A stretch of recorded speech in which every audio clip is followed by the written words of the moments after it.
자, 주말반 1회차 강의 진행하겠습니다. 자, 첫 시간 OT. OT에서는요, 교재는 어떻고, 목표는 어떻고, 그리고 우리 강의는 어떻게 진행한다, 이런 것들을 좀 보여드립니다. 자, 강의 목표는 답안 작성을 위한 기본기 확립이라고 되어 있죠. 여러분들이 학원의 순환이라고 되어 있는데 GS0기, GS1기 여기까지는 이론 순환입니다. 그 다음에 GS2기, GS3기 여기서부터는 그 답안지를 쓰는 모의고사 순환이라고 분류가 됩니다. GS는 원래 뭐 따오기를 그룹 스터디의 약자인데 근데 그룹 스터디는 없어요. 그냥 어느 순간 보니까 스터디의 의미는 사라지고 그냥 강의 순환의 의미로 지금 좀 바뀌었어요. 그래서 지금 현재 GS1기이고 지금 이제 강의를 열심히 듣고 나면 그 다음번에 하실 일들은 답안지를 쓰셔야 된다는 겁니다. 자, 그러다 보니까 여러분들이 답안 작성 시작하기 전에 마지막으로 이론을 배우는 강의이고 연기 때는 제가 좀 이해를 열심히 하시면 된다. 책을 읽어보시고 무슨 말인지 알고 여기에 집중하시면 되는데 이제부터는 암기를 좀 강조를 할 겁니다. 그래서 이거 외우셔야 돼요. 그 다음에 이것도 다음번에 물어볼 겁니다. 이러면서 암기를 좀 강조할 겁니다. 어쩔 수 없어요. 우리가 주관식 답안지를 써야 되는데 외운 게 없으면 글이 나가지가 않습니다. 그래서 외우셔야 된다라고 어쩔 수 없이 말씀을 드리고요. 하지만 이해가 없는 암기는 공허해요. 무슨 말인지도 모르고 외워봤자 나중에 되면은 무슨 말인지 모르니까 그건 글자였을 뿐이에요. 사라져요. 그래서 여러분들이 지금 아직까지 나는 충분히 이해하지 못했다 하시는 분들은 당연히 선이해. 그러면서 암기로 가셔야 됩니다. 근데 나는 이제 무슨 말인지 다 알겠다 하시는 분들은 여러 번 반복을 하셔가지고 암기를 최대한 효율을 끌어올리셔야 되겠습니다. 다음 가시면 이해와 암기의 구분이라고 되어 있는데 이해는 무슨 말인지 설명을 해줄 수 있으면 돼요. 그러니까 쉽게 얘기하면 책을 읽으셨어요. 책을 읽었는데 무슨 말인지 알겠어요. 그 다음에 이 책을 펼쳐놓고 읽어가면서 누군가에게 설명해 줄 수 있다. 이러면은 이해다라고 얘기를 합니다. 근데 암기는 뭐냐? 책을 덮고 쓸 수 있어야 돼요. 책을 덮고 완전히 써낼 수 있어야 되니까 여러분들이 책에 있는 내용들을 대부분 알고 있어야 되겠죠. 그 점에서 이해와 암기가 차이가 있다라고 이해하시면 되겠습니다. 자, 두 번째, 얼마나 잘 쓰느냐를 요구하는 시험이다라고 돼 있죠. 예, 우리 시험 자체가 특히 노동법은요, 다 잘 써요. 솔직히 이렇게 말하면 좀 너무 심한 얘기가 아닌가 싶은데 조금 이따 제가 보여드릴 겁니다. 의외로 합격권에 점수를 받는 수험생들이 굉장히 많다. 근데 결과는 떨어졌다 하더라도 노동법만큼은 되게 열심히 하고 그리고 많이들 암기하시는 분들이 많다. 그렇기 때문에 여러분들은 그냥 대충 공부하고 그냥 이거 나오면 A급 맞추면 되겠지 이렇게 생각하시면 안 되고 그리고 의미만 통하면 된다가 보다는 좀 더 그 내용을 정확하게 알 수 있도록 노력을 하셔야 됩니다. 그래야만 여러분들이 잘 써서 좋은 점수를 받아서 합격할 수 있습니다. 세 번째, 모든 쟁점을 해결할 수 있는 능력 키우기라고 돼 있죠. 예, 이게 지금 공부가 아직 경력이 짧으신 분들은 이런 생각 좀 하실 거예요.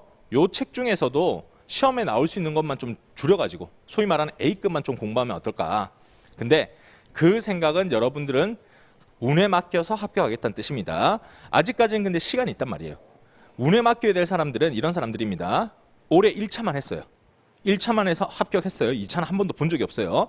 그러다가 1차 합격이 끝나고 난 다음에 6월이죠.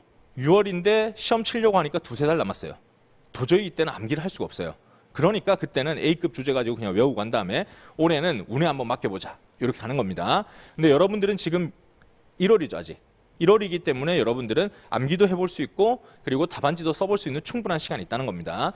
그래서 운에 맡기지 말고 실력으로 이 난관을 돌파하셔야 됩니다. 합격하고 난 다음에 실전이거든요. 그래서 막 질문 또 쏟아질 거고 바로 투입되자마자 당연히 노무법인에서는 여러분들 그리고 취업을 하시든 여러분들은 이제 전문 자격자니까 알겠지라고 생각하고 실전에 투입시킨단 말이에요. 전화를 받았는데 무슨 말인지 몰라. 의뢰인이 왔는데 뭐라고 해줄 말이 없어. 이러면은 여러분들이 합격한 이후에도 굉장히 불안한 삶 그리고 불행한 삶을 살 수 있게 돼요. 그래서 지금 이 순환에는 여러분들이 단순히 그냥 수험 공부다 합격하면 좋겠어 이렇게 생각하지 마시고 여러분들의 미래를 위한 공부를 한다. 특히 다른 과목보다 노동법은 노무사로서 먹고 사는데 핵심이거든요. 그러니까 이 마음가짐을 어떻게 하셔야 되냐. 일단 모든 쟁점을 쓸 수 있도록 모든 쟁점에 대해서 공부할 수 있도록 그렇게 능력을 키우시는 걸 추천드린다. 그래서 A, B, C 등급 나눠달라는 얘기를 지금부터 하지 말란 거예요. 마음도 그렇게 먹지 마세요. 물론 제가 강의하면서 요거는 되게 중요합니다. 이렇게 얘기를 할 거예요. 그러면 그 외 나머지는 버려야 되냐? 이 뜻이 아니란 거예요. 일단 여러분들은 주제를 배울 때마다 이 주제는 무슨 내용이고 혹시 답안지를 쓰라 그러면 어떤 내용을 쓰겠다라는 생각을 하고 따라오셔야 돼요. 그리고 나중에 줄여드리는 거는 제가 제일 마지막 순환 때 시험 임박했을 때 그때 이 부분들이 최근에 논의가 되고 있으니까 열심히 더 한 번 더 보셔라. 이렇게 제가 강조를 할 겁니다. 지금은 전체를 아우르면서 공부한다. 이렇게 생각하세요. 자, 얼마나 잘 쓰느냐를 요구하는 시험이다. 이 부분을 제가 좀 더 부연 설명드리면요. 올해는 이게 아직 안 나왔어요. 산업인력공단에서 통계 자료를 원래 자료 발표를 합니다. 작년 2021년도 득점 분포 현황 해서 작년에 시험 쳤던 사람들이 대략 몇 점 정도 점수가 나왔다는 걸 발표를 했어요. 자, 여기서 표준 점수 60, 70이라 돼 있는데 우리 2차 시험에서는 60점 넘으면 되게 합격권이거든요. 잘하는 사람이란 거예요. 60점 넘으면은 답도 다 맞췄고 웬만하면 이 사람들은 노동법만큼은 합격할 수 있는 사람이야. 이렇게 보시면 됩니다. 근데 4,396명 중에 666. 작년에, 그러니까 올해 말고요. 2022년 말고요. 2021년에는 300명 뽑았어요. 300명 중에 666명 중에 300명이 합격했잖아요. 그러니까 노동법은 합격할 수 있는 사람의 2배만큼 합격권 점수에 있다는 거예요. 그러면 이 얘기가 무슨 얘기냐? 300명밖에 안 붙이는데 그 중에 2배가 되는 사람들이 합격할 수 있는 점수를 받는다는 얘기는 노동법만큼은 잘하는 사람들이 굉장히 많다는 얘기죠. 그러니까 어떻게 해야 되겠습니까? 그냥 대충 답만 낼 수 있고 대충 무슨 판례인지 알겠다. 이렇게 대충 하셔가지고는 여기에 들 수가 없다는 거예요. 우리의 경쟁자들이 이렇게 열심히 하는데 나는 대충 한다? 조금 하겠다? 그러면 안 되겠죠. 그러니까 적어도 여러분들도 답은 다 맞추고 판례도 잘 쓸 수 있는 실력은 키우셔야 된다. 이렇게 말씀드리는 겁니다. 자, 벌써 15%나 합격권의 점수를 받는 그런 시험이 됐고요. 자, 다른 과목은 탁월하면 앞서 나갈 수 있지만 노동법은 합격을 위해 더 노력이 필요합니다라고 돼 있죠. 무슨 얘기냐? 같은 얘기입니다. 다른 과목들은 열심히 하시면요. 이 점수를 뚫고 나가요. 70점 넘게도 나올 수 있어요. 고득점 소위 말하는. 근데 노동법은 일단 1.5배잖아요. 그러니까 이거 잘하면 점수 더 받을 수 있다는 생각도 있고 두 번째 노무사 되고 난 다음에 이게 밥벌이다라고 생각하시니까 더 열심히 한다는 거죠. 그리고 이건 지속적인 암기가 필요한 과목이기 때문에 어쨌든 노동법만큼은 하루에 한 번씩은 꼭 보려고 하는 사람들이 굉장히 많습니다. 그러니까 노동법은 남들보다 적게 하면 떨어지는 거예요. 점수가 그래서 남들보다 1.5배 낮게 나올 수 있어요. 그러면 안 되겠죠. 그러지 않고 여러분들이 최선을 다해서 합격할 뿐만 아니라 나중을 위해서라도 열심히 하셔야 된다. 이렇게 말씀을 드립니다.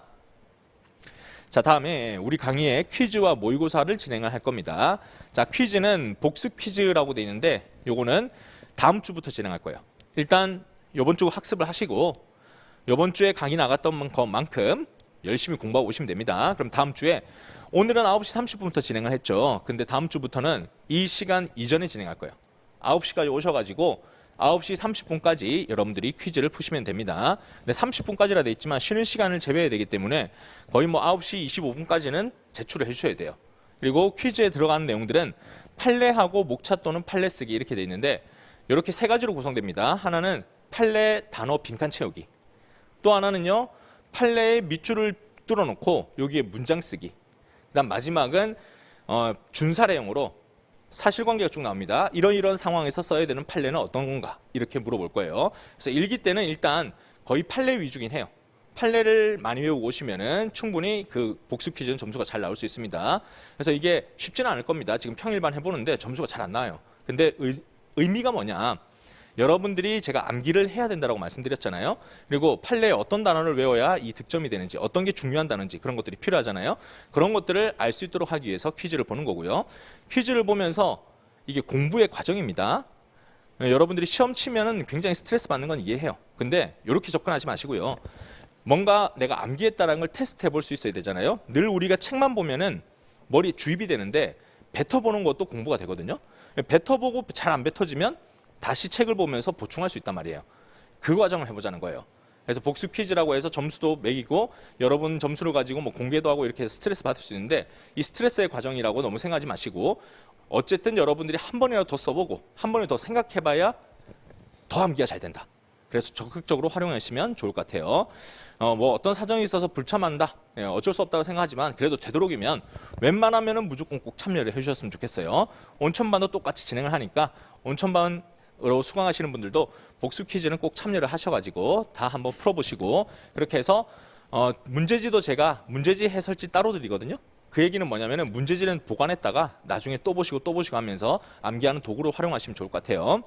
다음에 중간고사, 기말고사라고 돼 있는데 우리 강의 중에 중간에 한번 집단법, 개별법 이렇게 크게 두 가지로 나눌 수 있습니다. 그게 하나 끝날 때마다 한번 복습하고 가자는 의미로 지금까지 풀어봤던 것들을 한 번 더 풀어보는 시간을 가질 거예요. 그러면 요거는 시험이라고 이것도 생각하지 마세요.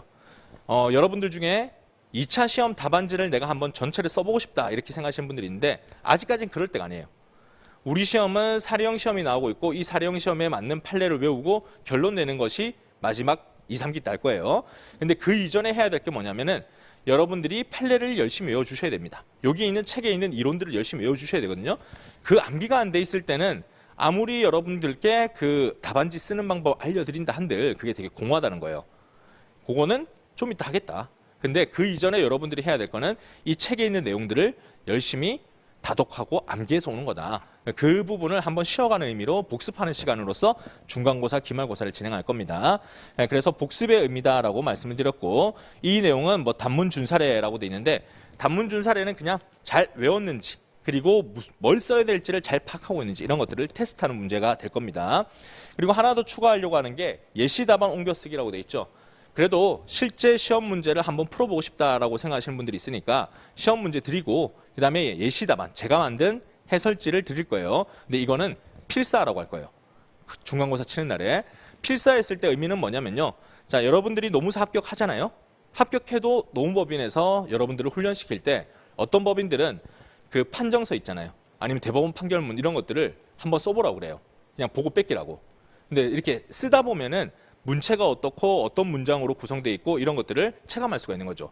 그냥 읽어봤을 때하고 그걸 그냥 보면서 썼을 때하고 이런 것들을 3번, 4번 써보고 나면 다음번에는 법학적인 의견서를 어떻게 써야 되겠다 하는 감이 좀 오거든요. 그런 감을 좀 드리려고 중간고사, 기말고사 때 예시답안 옮겨쓰기를 한번 진행해 보려고 합니다. 그럼 여러분들이 예시답안을 이렇게 쓰는 거구나 하고 감이 오겠죠. 자, 시험이 아니라 복습이다 이렇게 말씀드리고 다음 3번째 넘어갑니다. 강의 교재는 제가 강의 계획서에 써놨듯이 이렇게 실전노동법 포켓북 이걸로 진행을 합니다. 포켓북은 교재는 보시면 실전노동법이라는 게 이미 남아 있었고 그 다음에 포켓북이라는 게 최근에 출간이 됐습니다. 실전노동법을 요약한 요약서가 포켓북이에요. 그러니까 내용은 대동소이해요. 대동소이한데 여기 실전노동법 포켓북이 좀 심플하게 돼 있죠. 더 적게 돼 있고 불필요한 내용, 이해를 돕기 위한 내용인데 답안지 안 쓰는 거 이런 것들은 삭제가 돼 있어요. 그래서 혹시 여러분들이 실전노동법 올해 판을 갖고 계시면은 이걸로 수강하실 수는 있는데 근데 페이지가 좀 달라가지고 좀 찾으셔야 돼요. 그게 불편할 수는 있는데 내용은 거의 똑같다. 오히려 요약서가 더 핵심만 정리되어 있다. 이렇게 이해하시면 되겠고요. 그럼 요약서로 하면 불안하지 않냐 이렇게 생각하실 수 있는데 요약서로 하는 이유가 주말반은 아무래도 직장인분들이 좀 계시고 직장인분들은 시간이 부족하다 보니까 좀 외울 것만 이해하는 거 말고 외울 거 위주로만 좀 정리해주면 안 되냐 이런 요청들이 있었어요. 그래서 이것만 잘 외워도 점수는 나옵니다. 점수는 나오는데 문제는 이걸 잘 외워야 되겠죠. 그게 문제인 거죠. 그래서 이것만 봐도 충분하다라고 말씀을 드리고요. 그 다음에 로스쿨 노동법 해설 이걸 요번에는 추가한 이유가 옛날에는 이거 되게 많이 봤었거든요. 옛날 얘기하니까 좀 그런데 2010년도쯤부터는 로스쿨이 도입되고 2010년부터 한 15년까지는 우리 노무사 수험계에서도 이 교재를 다 봤었어요. 근데 어느 순간 갑자기 이걸 안 보기 시작한 이유가 강사들의 수험서에 여기에 나와 있는 판례들이 다 반영이 되면서 여기 있는 내용들을 또 저희가 강의를 다 하면서 여러분들이 좀 관심이 좀 끊어졌었어요. 근데 제가 이번에 갖고 온 이유는 올해 시험을 봤는데 노동법 점수가 괜찮았는데도 불구하고 내가 이 판례를 쓰는 게 맞는가? 이런 생각들을 하신 분들이 계시더라고요. 답은 풀었는데 무슨 말인지도 모르고 썼다 이런 분들이 좀 계셨어요. 그래서 느낀 게 뭐냐면은 아무리 제가 말로 이렇게 설명을 해본들 그리고 제가 압축해가지고 내용을 드린들 이 내용은 이 큰 책에 있는 것들을 제가 정리해가지고 압축하니까 저는 알죠. 근데 여러분들한테 충분히 전달이 안 된다는 느낌을 받았어요. 그래서 판례를 정확하게 이해하자는 취지입니다. 판례의 의미들이 다 있고 이거는 어떤 문장으로 써야 된다는 것들이 다 있습니다. 그런 것들을 공부하는 게 이 노동법 해설 로스쿨 노동법 해설 교재예요. 이걸로 보시면은 이해도가 폭넓어질 거예요. 그래서 이렇게 두 가지로 구성되어 있는 겁니다. 암기는 이걸로 하는 거다. 암기. 그 다음에 암기는 열심히 했는데 이걸 어느 상황에 쓰는 거냐? 이 판례의 의미가 도대체 뭐냐? 글자로는 알겠는데 심층적으로 어떤 상황에 적용하고 그리고 이거하고 다른 판례의 비교는 어떻게 될까? 이런 깊이 있는 공부가 필요하다 하시는 분들은 이걸로 하는 거예요. 그래서 암기와 이해를 동시에 하겠다라는 겁니다. 그래서 강의는 이거 2개 다 진행을 할 거예요. 주로 보면 요약서 가지고 쭉 강의 진행을 하고 요약서 진도 나간 만큼 해설 교재 가지고 여기에 있는 판례는 이런 내용이 있었고 심층적인 이해는 이렇게 하시면 된다라고 해서 같이 볼 겁니다. 자, 이렇게 진행을 하고 나면은 확실히 이해도가 높아진다라는 반응들이 많거든요. 로스쿨 노동법 해설은. 그래서 이렇게 같이 한번 봐주시면 좋겠습니다. 자, 제가 어떻게 강의 진행하겠다. 이걸 좀 보여드리면요. 제일 처음에는 조문부터 설명할 겁니다. 어떤 챕터를 진행하기 전에 우리 노조법의 조문, 금기법의 조문 이렇게 돼 있고 이 조문에서 해석에 대한 문제가 발생한다 하고 보여드릴 겁니다. 자, 여기서 시험장에서 제공되는 유일한 무기라고 돼 있죠. 여러분들 아시다시피 2차 시험장에서는 법전은 주어지죠. 그러니까 법전이 주어지기 때문에 시험 문제를 딱 만났을 때 여러분들이 줄줄줄 나오면 참 좋은데 그렇지 않다는 거죠. 그때 어디서부터 우리가 생각을 시작해야 될까? 어떤 것 때문에 쟁점이 발생했을까라고 보려면은 법전 보는 연습을 해주시는 게 좋다는 거예요. 그래서 제가 강의 진행할 때 챕터가 나올 때마다 법전 몇 조, 여기서 해석이 뭐가 발생한다. 그렇게 해서 보여드릴 겁니다. 제가 띄워드릴 거라서 어차피 여러분들은 교재 보시거나 아니면 옆에다가 몇 조가 문제된다 하고 그냥 쓰시면 되는데 그런데도 여러분들이 나도 법전 보는 연습을 좀 해보고 싶다 하시면은 지금부터 그 시험용 법전 팝니다. 그거를 갖고 오셔가지고요. 구입하셔가지고요. 그렇게 해서 제가 불러드리는 법조문을 같이 펼치는 연습해 보시면 좋습니다. 요거는 필수가 아니라 좋다라는 의미를 말씀드립니다. 다음 목차 흐름 확인이라고 되어 있는데 목차 흐름 확인은 교재에 있는 내용 보면서 크게 이게 어떤 내용으로 구성되어 있다는 걸 간단하게 보려고 하는 거예요. 본문 내용은 제가 교재를 보면서 쭉 설명을 드릴 겁니다. 이 교재에 있는 내용은 이런 내용이고 이게 중요한 단어고 이런 것들 설명드릴 거예요.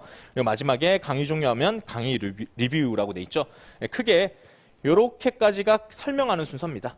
처음에 프리뷰 해드리고 그 다음에 본문 설명해드리고 그 다음에 요거는 종강하고 난 다음에 오늘 6시에 5시 반에 강의가 끝났다. 그러면 강의 끝나고 난 다음에 그냥 집에 가시면은 뭔가 또 공부가 안 되죠. 무슨 말이냐면 끝나자마자 원래 복습하시는 게 제일 좋거든요. 그게 제일 좋다는 얘기는 들어보셨죠. 암기를 지속하려면 어떻게 해야 되냐. 끝나고 난 다음에 바로 물어보는 거예요. 그런데 그러지 않고 묻지 않고 그냥 시간이 지나버리면 언젠가 다시 제대로 공부 좀 해보자 하고 여러분들이 마음먹었을 때는 아마 다음 날이 됐을 거예요. 저도 주말반 수강을 해봐서 아는데 일단 끝나면은 토요일 힘드셨잖아요. 일요일 죽을 것 같잖아요. 일요일 딱 끝나는 순간 해방감이 들어요. 그래서 저도 수험생 때 주말반 강의가 그때는 주말반밖에 없었어요. 평일반이 없었거든요. 주말반 강의 딱 끝나고 나면요. 그때 고시 공부하고 있던 친구들이랑 다 같이 서울대 가서 농구하고 놀았거든요. 농구하고 나면 스포츠를 즐겼으니까 이제 땀을 흘렸으니까 맥주 또 한잔 하잖아요. 그럼 자고 일어나면 다음날 토요일 동안 열심히 강의를 들었으니까 월요일은 좀 쉬어도 돼. 월요일 점심까지 푹 자요. 그래서 오후에 일어나고 나면은 강의 들었던 게 다 사라져 있어요. 근데 놀아야지. 놀 때 놀아야지. 이 생각으로 한 번도 끝나고 나서 바로 공부하는 게 좋다는 걸 알아요. 하지만 해본 적이 없어요. 늘 그 후회를 했죠. 농구를 할 때가 아니라 공부해야 될 때가 아닌가? 다음 주면 시험인데 하면서도 어쨌든 지금은 놀자 이렇게 살았거든요. 근데 그렇게 살다가 이제 저는 그렇게 살아놓고 여러분한테 그렇게 살지 말라고 지금 얘기하는 거예요. 그래서 살아보니까 좋지 않더라. 그래서 뭘 할 거냐면 끝나자마자 바로 리뷰라고 돼 있잖아요. 이 리뷰는 프린트 하나 받으셨을 거예요. 중요 주제들을 다 앞에다가 달아놓은 문제화 시켜놓은 게 그 한 페이지에 나와 있죠. 받으셨죠 프린트? 그게 강의 리뷰 자료입니다. 오늘 배웠던 내용들이 이거였다. 그리고 중요한 내용들은 이거다라는 거예요. 지금 이게 간단하게 한 줄짜리 질문지로 돼 있는데 이 한 줄짜리 질문지가 사실 우리 2차 시험지예요. 2차 시험에서는 어떤 상황을 쭉 설명해가지고 10줄, 15줄 이렇게 해서 긴 상황을 얘기하는데 그걸 한 줄로 줄이면 이런 문제가 되는 거예요. 사실상 이 문제를 다 풀 수 있으면 2차 시험장에 가서 다 대답할 수 있는 거예요. 그러니까 오늘 끝나자마자 바로 이 문제를 해결할 수 있도록 여러분들이 어떤 페이지에 뭐가 있었다 하고 한 번 더 보시는 걸 한다는 겁니다. 그러면 긴 시간 동안 여러분들이 강의를 들으면서 집중력이 저하되잖아요. 솔직히 6시간 동안 집중할 거라고 생각하지 않아요. 한 2시간 정도 집중하려나요? 집중 2시간, 그 다음에 2시간은 딴 생각 좀 하고 2시간은 졸다 보면 강의가 끝나잖아요. 그랬을 때 오늘 이거 배웠습니다. 집에 가서 이거 보셔야 됩니다. 하는 시간을 가지는 게 강의 리뷰입니다. 근데 이것도 여러분 6시간 동안 강의 다 들었는데 힘들어 죽겠는데 라는 생각하실 텐데 그래서 요거를 강의 계획서에 써놨죠. 선택적으로 참여해라 이렇게 써놨어요. 근데 이왕이면 오늘 하는 게 좋아요. 집에 가서 한다라고 하면 다음날 될 거예요. 다음날 돼서 또 이거 보려고 그러면 배운 것도 있는 것 같고 아닌 것 같고 이런 생각이 들 겁니다. 그래서 도저히 안 되시는 분들 뭐 육아를 하신다든지 여러 가지 사정이 있어서 그냥 가셔야 된다라고 하면 집에 가서 보시는 걸 추천드리고 그리고 제가 강의는 열어드릴 겁니다. 근데 그렇지 않다라고 하시는 분들, 그러면은 오늘 뭐 여유 있다 하시는 분들은 같이 보고 가시는 걸 추천을 드린다. 그래서 30분은 여러분들이 하시는 푸는 시간, 30분은 제가 설명하는 시간 이렇게 할 거예요. 그냥 제가 다 설명하면은 또 강의 일종이 돼요. 강의의 연장이다 보니까 집중이 잘 안 돼요. 그래서 여러분들의 생각으로 교재 몇 페이지에 있었고 무슨 내용이 있었다라고 한번 떠올려보고 그 다음에 제가 피드백 드리고 이렇게 하는 게 효율이 높아서 바로 끝나자마자 30분 푸는 시간, 30분 해설하는 시간 이렇게 진행을 할 겁니다. 자, 그래서 이건 지금 말씀드린 거 다 요약해 놓은 거예요. 강의 리뷰를 하는 이유, 긴 시간으로 제대로 집중하기 어렵고 강의를 마치기 전에 공부한 내용을 정리하겠다 해서 오늘 끝나기 전에 공부한 내용 다시 한 번 더 정리하고 가자. 그리고 핵심 내용을 문제를 보면서 아, 이 내용이 핵심이었구나 하고 파악하게 되고 암기도 수업 시간에 배웠던 내용 2번, 3번 듣는 셈이 되기 때문에 암기도 훨씬 더 지속될 수 있을 거다. 이렇게 정리할 수 있겠어요. 그래서 효과는 높아요. 효과 높은데 체력이 될까? 이 생각을 좀 하셔야 되겠죠. 체력은 점심시간 같을 때 잘 쉬셔야 돼요. 쉬는 시간마다 딴 거 하지 마시고 졸리면 자야 돼요. 그러지 않고 여러분들이 그냥 버틴다. 휴대폰 보다가 놀다가 잠 좀 깼지라고 생각하고 다시 강의 들어보면 또 체력이 안 된다는 걸 느끼실 거예요. 그래서 주말반은 체력 관리가 굉장히 중요합니다. 강의를 버틸 수 있는 체력. 다음 5번째. 학습 방법은요. 자, 공부 어떻게 해야 되냐 많이들 질문하시는데요. 당연히 이 2차 수험이 처음 하신다라는 분들, 올해 처음 진입했어요 하시는 분들 복습밖에 답이 없어요. 네. 강의는 어차피 모르는 내용들 많을 겁니다. 근데 그렇다 하더라도 예습이 효과적이지 않아요. 법학 과목은 특히나 더. 그래서 여러분들은 최대한 그냥 수업 중에 집중을 해주시고 그리고 집에 가서 복습을 하시면 됩니다. 다음 2번째, 2차 수험 경험이 있다라고 돼 있죠. 이분들은 올해 시험장 가서 뭐 답안지 써보셨고 나는 수험 좀 해봤어요 하시는 분들. 자, 그분들은요. 예습은 필수 X라고 돼 있죠. 아무리 여러분들이 미리 공부를 해보셨던 분이라 하더라도 복습이 효과가 좋아요. 근데 이분들은 단점이 뭐냐면요. 강의를 한번 들어봤잖아요.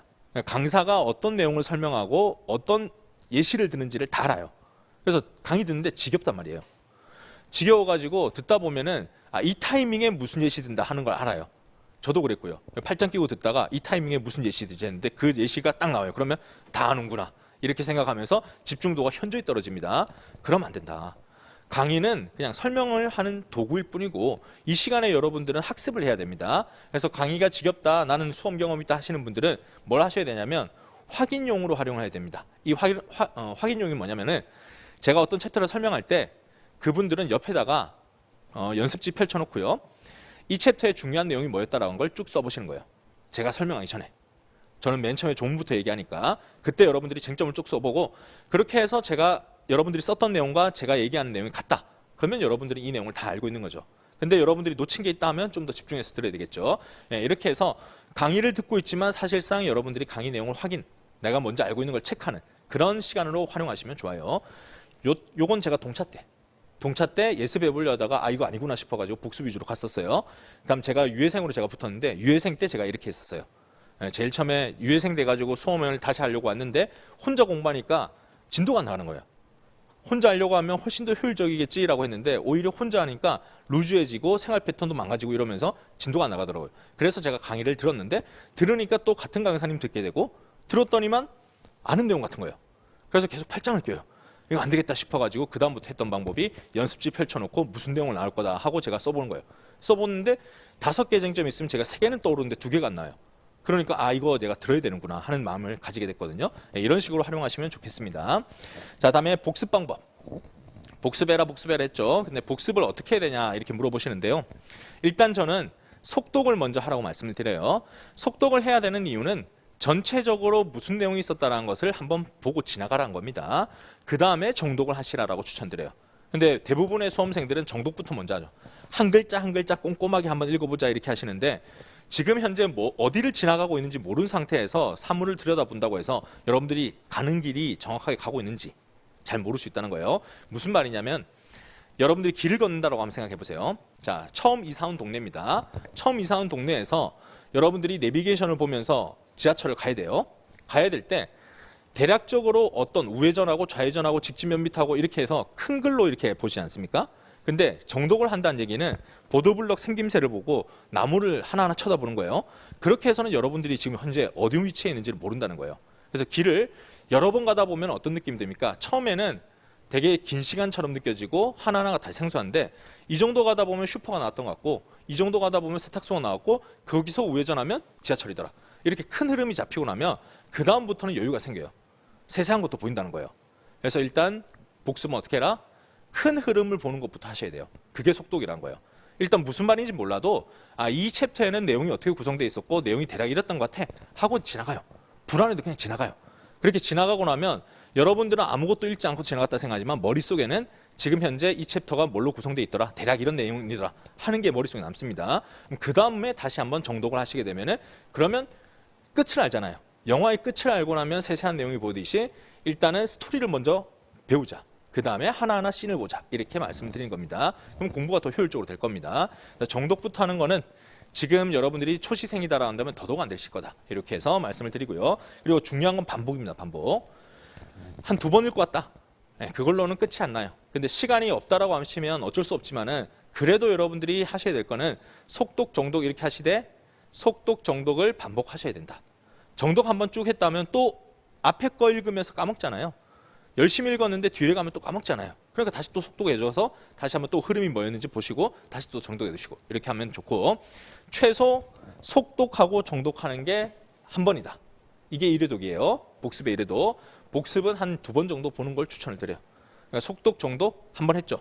또 속독, 정독 또 해서 2번. 이렇게는 해주셔야 한 4번 정도 읽어야 돼요. 그래야 여러분이 다음 주에 왔을 때 복습 퀴즈도 풀 수 있고 어느 정도 기억에 남는구나 이렇게 생각이 들 수가 있습니다. 주말반의 장점이자 단점이죠. 주말반의 장점은 시간의 활용이 여유가 있잖아요.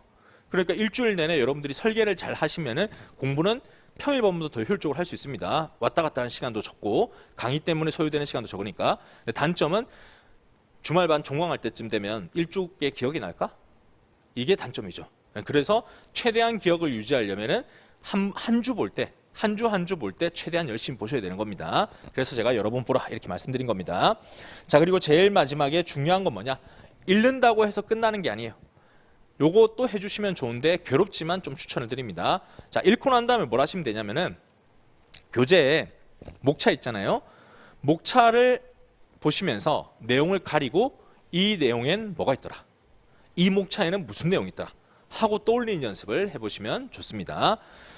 그게 백지에다가 챕터에 있는 목차 다 써본다 이런 거 해봐도 좋은데 그게 어려워요. 지금 어렵기 때문에 목차를 그대로 둔 상태에서 안에 무슨 내용이 있었다라고 한번 떠올려 보시는 거예요. 그래서 앞서 얘기했죠. 공부 방법. 주입만 하지 말고 뱉어봐야 된다. 그래야 효율이 있는다. 그래서 주입만 하지 말고 뱉어보는데 뱉는 방법 중에 추천드리는 방법이 텍스트가 있는 상태에서 여기서 무슨 내용이었더라 하고 보는 게 좋기 때문에 제가 목차 보면서 내용을 가리고 이 안에는 무슨 내용이 있었지 하고 한번 뱉어보라는 거예요. 문장 전체를 뱉는 게 아니라 이런 뜻이었던 것 같아, 이런 단어였던 것 같아 하고 핵심 단어만 뱉어봐도 여러분들은 제대로 이해하고 계신 거예요. 그렇게 해서 공부를 해주시면은 한 2회독 하셨다, 속독, 정독 2회독 하셨다. 그 다음에는 마지막 공부로 읽고 난 다음에 목차 가리고 다시요. 목차는 두고 내용을 가리면서 뱉어보기. 이렇게 해서 다 뱉어내더라, 다 나오더라 하면은 여러분들 그 한 주 열심히 보내신 겁니다. 자, 이렇게 해서 최대한 효율을 끌어올리셨으면 좋겠고요. 자, 왜 회독을 해야 되냐? 이거는 방금 제가 말씀드렸어요. 제가 길 가는 거 가지고 말씀드렸죠. 일단은 큰 틀을 이해한 다음에 속을 들여다봐야 되지 처음부터 너무 미시적으로 접근하고 너무 세세하게 접근하면 큰 틀을 놓쳐가지고 오히려 무슨 말인지 모르게 된다. 그래서 제가 거시 그리고 미시 이렇게 목차름, 속독, 미시로 세세한 내용 보는 거 이 2가지를 다 해라 이렇게 말씀드린 거고. 자, 그리고 우리는 특이하게 근기법이 아니라 노조법부터 진행을 합니다. 이유는 GS 연기 때는 근기법부터 했었어요. 그래서 맨 처음에 노동법이 여러분들 뭐 알바 해보시면서 근로계약서 써보고 시급 받아보고 이렇게 하시잖아요. 그래서 친근함을 높이기 위해서 근기법부터 했었어요. 근데 노조법이 딱 되는 순간 뭘 느끼냐면 여러분도 힘들고 저도 강의가 굉장히 힘들어요. 예시가 안 먹혀요. 예시를 듣는데 한 번도 경험해보지 못한 사례들이 많아서 그래서 노조법을 많이들 힘들어하세요.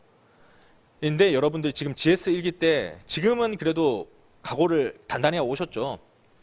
그렇지 않습니까? GS 1기 첫날부터 망했어 나는 대충 할 거야 이러고 오시지 않았을 거 아니에요. 새 2023년 소원은 노무 삽격 이렇게 마음가짐 가지고 오셨고 지금은 토요일 비록 힘들었지만은 체력이 그래도 남아 있잖아요. 그래서 체력 남아 있고 각오가 서 있을 때 어려운 노조법부터 하겠다는 거예요. 그래서 다소 근기법부터 하지 않는 이유는 어차피 전체를 봐야 됩니다. 근데 체력이 있을 때 어려운 거 하자. 이런 취지로서 진행을 하는 겁니다. 자, 다음에 모의고사 2번 실현 가능하냐 이렇게 했는데 중간고사, 기말고사 얘기입니다. 강의 진도가 만약 늦다. 제가 의도했던 강의 지도보다 늦으면은 아무래도 시험들이 좀 생략될 수 있습니다. 그렇다 하더라도 과제를 들여가지고 최대한 다 풀 수 있도록 풀 수 있는 시간을 드리도록 하겠습니다. 자, 이렇게까지 이제 OT를 진행했고요. 자, 마지막 당부 말씀을 드립니다. 당부 말씀은 모든 내용 소화해 주세요라고 되어 있는데 ABC급 얘기입니다. 늘 그 얘기를 하거든요. 하다 보면 버거워요, 솔직히. 그러니까 이런 ABC급 찍지 말라 하셨지만 그래도 찍어주시면 안 돼요. 이 얘기를 해요. 근데 우리 시험 문제가요. A급만 나오면은 정말 좋겠죠. 소위 여러분들 뭐 카페 가보면 A급으로 뭐 촉이 좋아요 하는 강사님들이 있을 겁니다. 근데 그 촉이 과연 10개 중에 10개를 다 맞추는지 한번 보십시오. 거의 대부분 보면은 넓게 얘기해서 결국은 요 책에 있는 3분의 1, 3분의 1을 얘기합니다. 그 얘기는 뭐냐면 촉이 아무리 좋다한들 A급이다 찍었던 문제들을 다 맞출 수는 없어요. 근데 우리 시험은 6문제, 노동법 6문제 출제되는데 그 중에 한 문제라도 틀려버리면 떨어져요. 다 잘 써야 돼요. 지금 수험생들 실력이 그래요. 물론 제가 칠 때는 안 그랬어요. 제가 칠 때는 그때는 학원도 아직 이렇게까지 형성되지 않았고 교재도 이렇게까지 잘 나오지 않았고 노동법을 배울 수 있는 교재라는 게 교수님들 옛날 그 나이 많으신 교수님들 쓰는 교수님 기본서밖에 없었거든요. 근데 교수님 기본서들은 누가 다루는 쟁점이 있으면 누구는 안 다루는 쟁점이 있어요. 그러니까 내가 좋아했던 교수님 책을 열심히 보고 갔는데 그 교수님이 출제위원으로 안 들어갔어. 그러면 저는 써보지도 못하는 거예요. 이랬던 시절이 제가 공부할 때 시절이었어요. 옛날 옛적이죠. 그러다 보니까 6문제 중에 한 2문제는 날려요. 그런데 합격을 해요. 왜냐하면 수험생들이 그러니까 실력이. 근데 지금은 어떻나? 지금은 그 책들은 이미 여기 반영 다 돼 있고요. 최근에 나오는 대본 판례, 교수님이 다루지 않는 판례들도 수험서에 다 반영돼 있어요. 그러니까 모든 수험서가 질이 되게 높아졌고 그렇다고 제가 잘났다는 뜻이 아니고 모든 강사들의 수험서가 다들 좋아졌기 때문에 안 다루는 게 없어요. 그러니까 수험생들도 열심히 공부하니까 다 잘 쓰잖아요. 다 잘 쓰는데 내가 한 문제 비면은 옛날에는 합격했지만 지금 못 붙는다고요. 그러니까 모든 내용 소화해야 돼요. A, B, C급으로 나눴던 그 C급조차도 출제위원들은 출제를 합니다. 변별력을 위해서. 채점할 때 제일 좋은 게 뭔지 아세요? 채점할 때 열심히 써가지고 틀린 답안이 제일 싫어요. 점수를 줘야 되는데 몇 점을 줘야 될지 모르겠어요. 근데 제일 좋은 답안은 백지가 낸 거예요. 죄송합니다 적혀 있는 거. 노래 가사 적혀 있는 거. 제가 대학교 가서 시간 강사로 출강도 해봤는데 채점 줘야 되잖아요. 학점 줘야 되잖아요. 그런데 열심히 썼어요. 목차 다 맞고 내용도 다 맞아요. 근데 보니까 이해는 안 하고 이거 외웠구나 싶어서 답이 완전 틀렸어요. 얘는 그러면 과정이 맞으니까 A를 줘야 돼? 아니면 결론이 틀렸으니까 B를 줘야 돼? 굉장히 헷갈립니다. 근데 백지, 죄송합니다 돼 있잖아요. 저는 칭찬하고 싶어요. 괜찮다. 그냥 너 C나 D를 받고 나가라 이거예요. 근데 채점하기 너무 좋죠. 그러니까 우리 출제위원들도 채점의 편의를 위해서 어려운 문제를 내요. 그게 우리가 알고 있는 소위 C급이란 거예요. 그러니까 지금은 등급 가리지 말고 다 소화합니다. 다음 2번째, 좌절 속에 실력이 향상됩니다. 이거는 퀴즈 얘기입니다. 복습 퀴즈 힘듭니다. 강의 리뷰 힘들어요. 근데 처음에는 여러분들이 해보겠다 하고 왔는데 하다 보니까 이거 힘들다 해가지고 9시 30분에 저랑 같이 들어오신 분들이 있어요. 민망하니까 이제 얼굴은 숙이죠. 그러면서 저랑 같이 쓱 들어와가지고 강의 그냥 수강하시고 이렇게 하는데 그러지 마시고 그냥 이왕 할 거 제대로 해서 오래 붙는 게 제일 좋잖아요. 붙는 걸 생각하신다면은 지금의 창피는 아무것도 아닙니다. 그리고 제가 복수 퀴즈 빵점 나왔다 해서 나가라고 하지 않아요. 저는 여러분들이 고객 아닙니까? 합격시켜야 될 거 아닙니까? 그러니까 여러분들이 실력이 올라갈 수 있도록 최대한 기회를 드리고 싶고 그 기회를 활용했으면 좋겠어요. 창피하지 마시고 시험 문제 점수 안 나온다 하더라도 생각하지 마시고 그걸 떠올려 보시고 어쨌든 이 시간 동안 집중해 보는 것만으로도 여러분들의 실력이 향상되고 나중에 공부해야 될 거는 모르는 것과 아는 것을 구분할 수 있어야 돼요. 그러니까 틀려본 것들이 모르는 거잖아요. 그걸 더 열심히 공부해야 되잖아요. 아는 것들은 좀 덜 공부해야 되잖아요. 이것만 해도 여러분들이 나중에 공부하는 시간이 준단 말이에요. 이거는 수학을 가지고 얘기를 많이 해요. 여러분들 고등학교 수학책 보면은 옛날에는 뭐 수학 정석 있을 때 그 앞에 있는 뭐 집합부만 열심히 본다 이런 얘기 들어보셨죠? 지금은 수학 정석을 안 보지만 이렇게 아는 것과 모르는 것을 구분하지 않으면요. 한번 마음 큰 결심해서 공부해봐야지 하고 들어갔을 때 제일 앞부분만 보는 거예요. 이런 공부가 실력이 안 느는 거죠. 아는 것은 빼고 모르는 것을 열심히 해야 돼요. 그걸 위해서는 좌절해서 많이 틀린 것을 열심히 보셔야 됩니다. 그걸 위해서라도 꼭 하시고요. 자, 조급해하지 마세요는 첫 번째하고 비슷합니다. C등급 나온다. 그렇게 해서 빨리 붙고 싶으니까 오늘 배웠다라고 하면 내일 실력이 나오기를 기대하실 텐데 절대 그렇지 않습니다. 사람은 여러분들 성향이 있을 겁니다. 어떤 분들은 이해를 잘하시는 분이 있을 거고 어떤 분은 암기를 잘하시는 분들이 있을 거예요. 그래서 옆에 뭐 같이 오셨는데 누가 암기를 되게 잘하더라. 아니면 복수 퀴즈 풀었는데 누가 암기 점수가 되게 높더라. 그런 거 신경 쓰지 마세요. 나는 늦더라도 어쨌든 시험장 갔을 때는 성적이 나오면 된다라고 생각하시고 이해형 인간이다 내가. 그래서 암기는 내가 잘 못하지만은 이렇게 꾸준히 하다 보면 난 올라간다. 이 생각으로 하셔야 됩니다. 그래서 여러분들의 생각, 여러분들의 능력을 절하하지 마세요. 절하하지 마시고 이 시험은 지금까지 어떻게 살아오셨냐는 중요하잖아요. 어차피 이 공부는 지금까지 여러분들이 살아온 인생하고 다른 공부잖아요. 지금까지 학창시절에 했던 공부하고 다른 공부잖아요. 모두가 거의 비슷한 출발점입니다. 성실함으로 갈리는 시험이에요. 조급해하지 마시고 하루하루 열심히 살고 똑같은 공부량, 그 이상 공부량을 쏟아내면 꼭 올라가게 돼 있어요. 그러니까 조급해하지 마시고요. 자, 마지막 조언은요. 운동은 매일 조금씩 하라. 이렇게 돼 있죠. 제가 운동 이런 것들 잔소리라서 안 하려고 했는데 근데 이제 제가 나이가 드니까 이제 건강이 안 좋아지기 시작했어요. 올해는 지금 디스크와 함께 지금 하고 있습니다. 그래서 지금 잘 서 있는 것 같지만은 굉장히 허리가 찌릿찌릿해요. 그리고 강의하다가 주저앉을 수도 있어요. 이렇게 돼 보니까 이제 느낌이 옵니다. 전 수험생 때 어떤 분들이 목 디스크 와가지고 뭐 마지막에 답안지를 못 썼다, 허리 디스크 와서 뭐 누워 있었다 이런 얘기할 때 남의 일인 줄 알았거든요. 근데 진짜 이런 일들이 생깁니다. 그래서 건강 자신하지 마시고요. 최소한의 근력 운동, 그 다음에 유산소 운동 같은 것들은 좀 추천을 드려요. 운동은 길게 하지 않아도 돼요. 하루에 한 30분, 15분에서 30분 이렇게만 하셔도 됩니다. 그래서 요거는 공부하실 때도 효율이 되게 좋아져요. 유산소 운동을 하면 뇌에 산소를 많이 보낼 수 있다잖아요. 그런 것들이 또 뇌세포를 또 계속 자극시켜가지고 암기를 지속시키기도 하기도 한답니다. 그래서 운동도 여러분들이 직장인이라서 바쁘다라고 하면 뭐 그런 얘기도 많잖아요. 지하철을 한 정거장 앞에서 내려가지고 걸어가라 뭐 이런 얘기도 있잖아요. 그렇게 해서 생활 속에서 좀 운동을 최대한 하셔가지고 마지막 GS 3기 끝나고 난 다음에는 체력적으로 방전되지 않도록 지금부터 관리하시는 걸 추천드립니다. 그래서 제가 강의 중에는 뭐 요즘 유행한다는 학습에 좋은 영양제 이런 것들도 제가 약사는 아니지만은 이런 블로그가 있습니다 하고 소개라도 좀 드리고 그렇게 해서 건강을 지키는 것도 한 번씩 말씀드리도록 할게요. 자, OT는 여기까지 진행을 하고요. OT가 좀 길었습니다. 자, 10분 쉬었다가 이제 강의 진도 나가보도록 하겠습니다.